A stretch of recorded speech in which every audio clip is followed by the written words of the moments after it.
Last year's Welland Food Drive Online raised more than $80,000 in support of the Hope Center, Open Arms Mission, and the Salvation Army.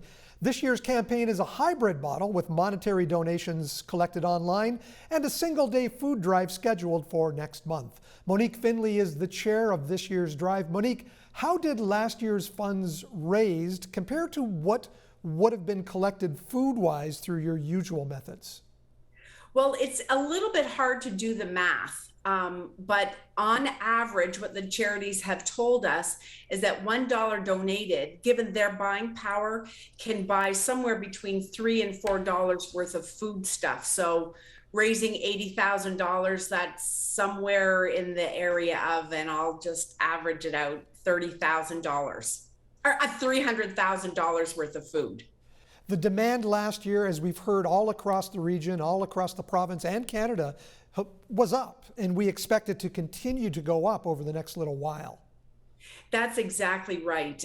There's been a lot of assistance that's been available through the government with respect to the COVID subsidies, but that is being anticipated. That's anticipated as drying up in the very near future, and we're just all bracing for what that new world will present to us. Are we in a situation as well where that some of the people who may have been able to donate might be using assistance now as well? Isn't that so true? It's absolutely true.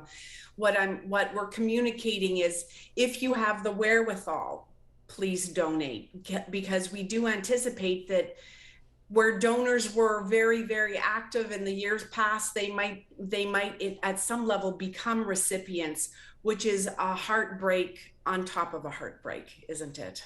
November 6th, you are going to collect food at Club Richelieu. How does that work? Well, and this is kind of key. We are encouraging everyone to go to the wellandfooddrive.com website. And on that website, you'll see that you have two options. You can donate financially, or you can schedule a time for that November 6th pop-up food drive, where you can bring your own donations to Club Richelieu. But we just have to make sure that things are scheduled so that we'll have the appropriate manpower to collect those foods with this COVID process in mind.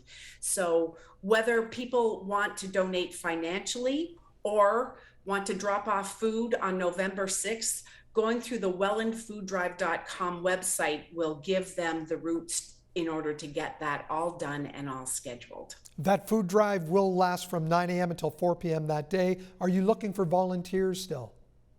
Well, at this point, we actually don't know. What we're going to do is gauge the interest in people who want to drop off food, and from there make sure we have the manpower to receive them, because we really don't, we can't anticipate the desire for people to drop off food. So once people are scheduled, then we will know what, if any, volunteers we will need. But we're anticipating that, like last year, many people will want to just donate financially, keeping things safe and keeping things COVID correct, if you will. So we don't know if we need volunteers. We will know as people get signed up. Monique, thanks for joining us. We'll remind our viewers, wellandfooddrive.com. It's open right now to do your donations of monetary gifts or to sign up for November 6th at Club Richelieu. Thanks for joining us. Thank you so much for giving us this time.